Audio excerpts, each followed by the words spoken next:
को तैयार है।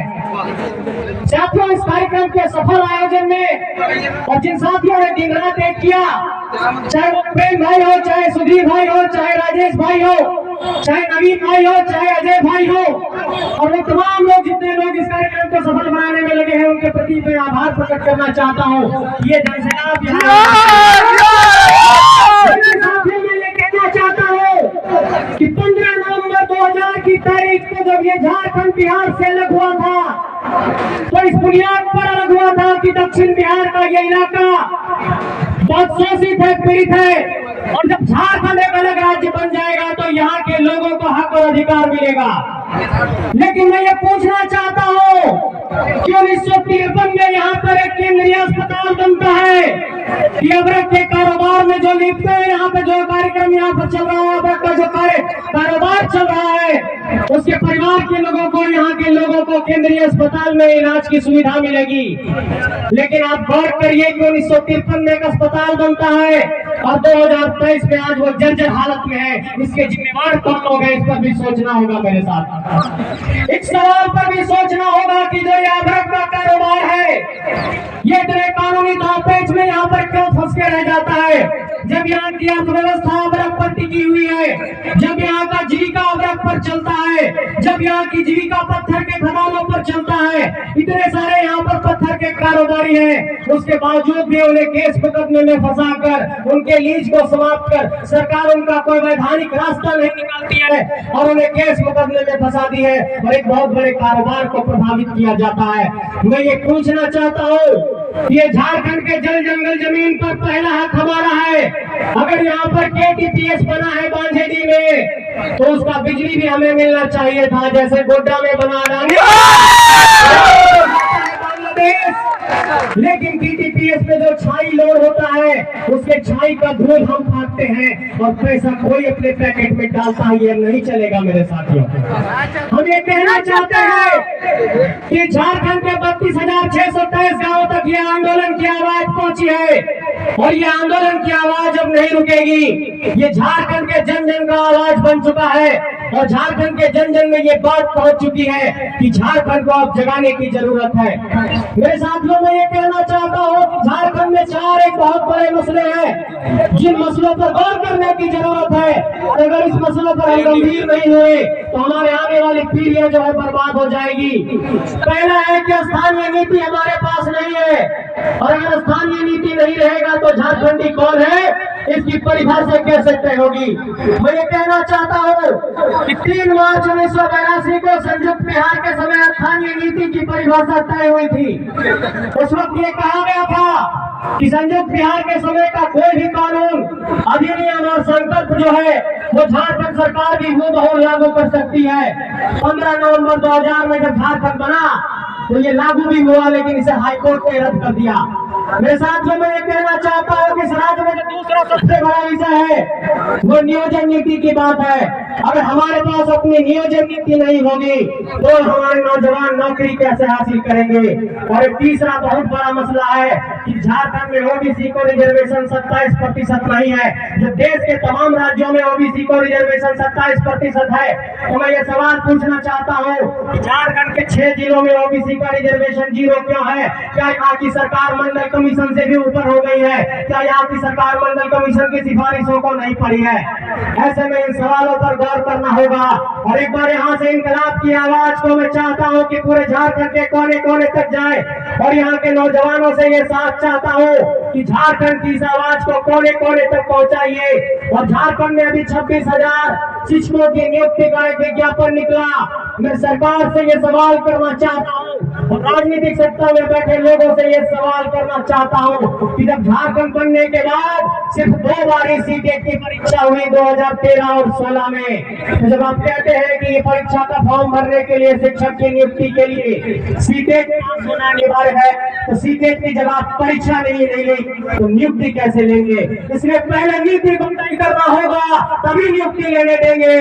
बिना नीति की नियुक्ति नहीं चलेगी। ये ऐलान कोडरमा की धरती से करना चाहते हैं। साथियों, हम ये कहना चाहते हैं कि सरकार ने शिक्षकों की नियुक्ति में अगर जेटेट के परीक्षार्थियों का परीक्षा नहीं लिया, सीटेट को मान्यता नहीं दी, तो हम ये कहना चाहते हैं कि अगर सीटेट से आपको लग रहा है ऐसा कि देश के तमाम एप्लीकेट यहाँ पर आ जाएंगे, आवेदक आ जाएंगे, तो जो खतियानी अभ्यर्थी है और जिन्होंने सीटेट पास कर लिया है और जिन्हें जेटेट लिखने का मौका नहीं मिला, कम से कम उन्हें आप एक अवसर दीजिए और इस तरीके से कोई रास्ता निकालना होगा मेरे साथियों। ये तो नियुक्तियों की बात हो गई, लेकिन लगातार एक सवाल सबके सामने आता है। लोग कहते हैं कि ये झारखंडी कैसे लड़ने लग गए। अरे ये झारखंडी जो है ये क्रांतिकारियों की ये धरती झारखंड रही है, ये गायरों की धरती नहीं रही है। आप तिलका मांझी से, वीर गोलू भगत से, सिद्धू कान्हू से, बिरसा मुंडा से, टिकैत तुमराव से, शेख भिखारी से, जिनका भी नाम लीजिए, ये झारखंड क्रांतिकारियों की धरती से परी परी है। और ये झारखंड में अब क्रांतिकारी नए इस दौर के पैदा हुए हैं और इस दौर में चाहे जयराम हो, चाहे मोदी हो, चाहे देवेंद्र हो, चाहे मनोज हो, ऐसे नौजवान साथी मिलकर के झारखंड को एक आग दे रहे हैं और झारखंड को सींचने का काम कर रहे हैं। इसलिए कोडरमा की समरथ नगरी से यहाँ की राजनीतिक सत्ता को ये संदेश देना चाहते हैं कि झारखंड की स्थानीय और नियोजन नीति को बनाना होगा। साथियों, कई लोगों ने ये कहा है कि इसका रास्ता क्या है, क्योंकि ये 9वीं अनुसूची में राज्यपाल ने भेजा नहीं। आप देखिए यहाँ पर जो स्थानीय नीति है, नियोजन नीति हाईकोर्ट में टिकता नहीं है। इसका रास्ता ये है मेरे साथियों कि संविधान के अनुच्छेद 378 में नागालैंड के लिए विशेष प्रावधान है, संविधान के 378 में आंध्र प्रदेश के लिए विशेष प्रावधान है कि वहाँ स्थानीय नौकरी में स्थानीय लोगों को प्राथमिकता मिलेगी। हम ये कहना चाहते हैं कि पूरे झारखंड की 3.25 करोड़ की आबादी ये दबाव बनाइए कि यहाँ के विधानसभा से एक विधेयक बने, वो राज्यपाल के पास जाए, वो सेंट्रल कैबिनेट के पास जाए, फिर वो लोकसभा में पेश हो, फिर वो राज्यसभा में पेश हो, राष्ट्रपति हस्ताक्षर करे और झारखंड के अनुच्छेद 371 में विशेष प्रावधान किया जाए। ये एक रास्ता हो सकता है। लेकिन ये होगा कैसे? 14 सांसद में कौन यहाँ पर कौन हमारे माटी के हैं? बगल में वही है, बक्सर के सांसद आ गए हैं, उसके बगल में धनबाद है, वो भी झारखंड की माटी से नहीं है, उसके बगल में चतरा है, वो भी बिहार की माटी से है, उसके बगल में पलामू है, वो भी बक्सर की माटी से है, उसके बगल में रांची है, वो भी रांची के नहीं है, वो भी राजस्थान पंजाब से कहीं आए हैं। संथाल में जाइए तो गोड्डा में भागलपुर की धरती है, से आकर के सांसद बना बैठा हुआ है। क्या ये झारखंड की माटी में कोई माँ का लाल बेटा और बेटी पैदा नहीं हुआ कि इन 14 सीटों में अपना सांसद बना सके? सीटों में आपको 81 विधायक अपना बनाना पड़ेगा, इन 14 लोकसभा सीटों में आपको अपना सांसद अपना बनाना पड़ेगा। और लोग ये सवाल करते हैं कि नेतृत्व का कौशल इस धरती में नहीं है, लेकिन मैं ये पूछना चाहता हूँ कि झारखंड में जब 3 बार पंचायत का चुनाव हुआ तो 264 प्रखंडों में 4345 मुखिया इसी झारखंड की माटी से बने, 536 जिला परिषद इसी माटी से बने, इसी माटी से हम लोगों ने प्रमुख बनाया, जिला परिषद का अध्यक्ष बनाया, जिला परिषद का सदस्य चुना। तो जो माटी 264 प्रखंडों में 4345 मुखिया चुन सकती है, 536 जिला परिषद चुन सकता है, वही माटी 81 विधायक 14 सांसद भी चुनेगा। चाहता हूँ मेरे साथियों, एक बात और बहुत बड़ी बात आप लोगों के जेब में डालना चाहता हूँ कि हमारी राजनीतिक चेतना पर एक बहुत बड़ा सवाल किया जाता है। और आप गौर करिए उस बात को कि देश के सबसे बड़े पंचायत लोकसभा के भीतर जब यहाँ के सांसद भाषण दे रहे होंगे, किसी विषय को रख रहे होंगे, तो कितना हमारे राजनीतिक चेतना पर एक सवाल हो रहा होगा कि आखिर झारखंड के लोग इतने राजनीतिक तौर पर पिछड़े कैसे हैं कि अपनी माटी से अपना सांसद नहीं चुनते हैं। मैं ये पूछना चाहता हूँ लोगों से जो कहते हैं कि हम लोग भाषाई आधार पर, खतियान के आधार पर लड़ रहे हैं। याद करिए 1953 का वो तारीख जब तमिलनाडु से अलग होकर आंध्र प्रदेश एक अलग राज्य बन गया, सिर्फ भाषाई आधार पर। भाषा हमारा एक तरीके से तय करता है कि हमारी संस्कृति का जो है आयु क्या होगा। भाषा ये तय करता है कि हमारा जीवन शैली किस तरह बढ़ेगा। भाषा ये तय करता है कि हमें नौकरियों में कैसे प्राथमिकता मिलेगी। इसलिए झारखंड की जो 9 क्षेत्रीय और जनजातीय भाषाएं हैं, चाहे हो कुरुक हो, खड़िया हो, गोरखा हो, संथाली हो, पचपगनिया हो, वो तमाम झारखंड की 6 क्षेत्रीय और जनजातीय भाषा है। इससे सुसज्जित नियोजन नीति जब तक नहीं बनेगी, झारखंड के नौजवानों का कल्याण नहीं होगा। इसलिए हम ये कहना चाहते हैं मेरे साथियों अगर नेतृत्व के मसले पर देखिएगा तो झारखंड में अतिक्रमण है। अगर नौकरी के मसले पर देखिएगा उसमें भी अतिक्रमण है। तृतीय और चतुर्थ वर्ग की नौकरी को देखिएगा तो उसमें भी अतिक्रमण है। आप विधानसभा की सीटों पर जाते हैं वहां भी अतिक्रमण है। लोकसभा की सीटों पर जाते हैं वहां भी अतिक्रमण है। जेपीएससी जैसी परीक्षाएं जो अब तक 23 और 22 परीक्षाएं होनी चाहिए थी, अब तक सिर्फ 10 पार हुई। ऐसे झारखंड में जेएसएससी सीजीएल की जो अभी निकली हुई है नियुक्ति, आप देखिए कई नियुक्ति प्रक्रिया में एक तरीके से कोई अंदर खाने सेटिंग गेटिंग चलता है। और हम ये कहना चाहते हैं, और यहाँ प्रखंड मुख्यालय भी है, सीओ साहब भी बैठते होंगे। सीओ साहब अगर चैम्बर तक आवाज जा रही है तो आप लोगों को ये संदेश देना चाहते हैं, जमीन के म्यूटेशन में जो आप लोग ये कर रहे हैं रिश्वतखोरी का खेल, ये नहीं चलेगा झारखंडियों के साथ। और झारखंड के तमाम थानेदार को भी ये संदेश देना चाहते हैं कि अगर कोई झारखंडी थाना में एक आवेदन लेकर के जाता है तो अदब से उसको बिठाइए, सलाहियत से उसको बिठाइए और एक गिलास पानी पिलाइए। ये नहीं चलेगा कि अरे का बाबू का लेके आ गया है और दुत्कार के भगाने का, ये काम नहीं चलेगा। ये जो ब्लॉक बना है हमारी जमीन पर बना है, ये थाना बना है हमारे जमीन पर बना है।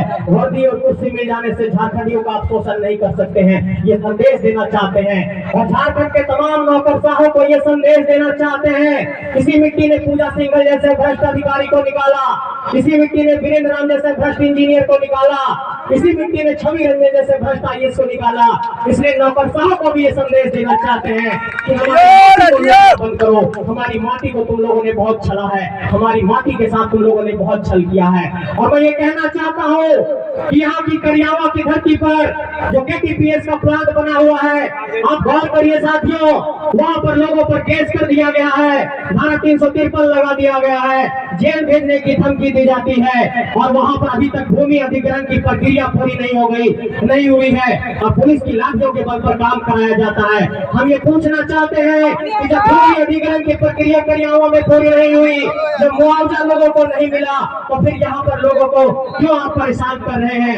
ये बात यहाँ के थानेदार को, यहाँ के एसपी साहब को भी संदेश भेजना चाहते हैं कि आपके 353 की ये धाराएं हमारे हौसले का कत्ल नहीं कर सकती है। और ये हौसले को ठिकाने की कोशिश मत करिएगा। इसी धरती से बिरसा मुंडा निकलेगा, इसी धरती से निर्मल महतो निकलेगा, इसी धरती से शेख भिखारी निकलेगा, इसी धरती से नादिर अली निकलेगा, इसी धरती से जयमांगल पांडे निकलेगा। ये धरती लगातार क्रांतिकारियों को पैदा करती रही है। मेरे साथियों ये भी कहना चाहते हैं कि अगर झारखंड के इतिहास के पन्नों को पलटेंगे तो 1700 आप देखिए कि 83 के ईस्वी में तिलका मांझी ने आंदोलन किया, 1832 में वीर बुद्धू भगत ने आंदोलन किया, 1855 में आप देखिए कि संथाल का विद्रोह सिद्धू कानू चांद भैरव ने किया, 1895 में बिरसा मुंडा ने आंदोलन किया। तो इस तरीके से भारत में लगातार आंदोलन होता आया है। तो अगर 1895 और 1900 की धरती तक बिरसा मुंडा आंदोलन कर सकते हैं तो 2023 की धरती में ऐसे नौजवान आंदोलन करके झारखंड की तकदीर बदलेंगे। तो झारखंड की तकदीर को बदलने का संकल्प लीजिए। एक बार जोर से आप लोगों से ये पूछना चाहता हूँ कि क्या इस आंदोलन में आप सब साथ हैं?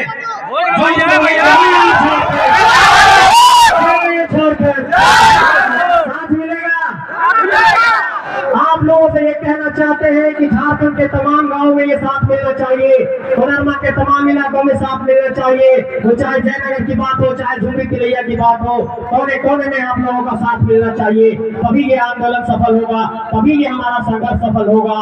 और एक बात और अंत में ये जोड़ना चाहता हूँ मेरे साथियों कि ये मत सोचिएगा कि राजनीति में आने के बाद क्या होगा, केस मुकदमे से मत डरिएगा।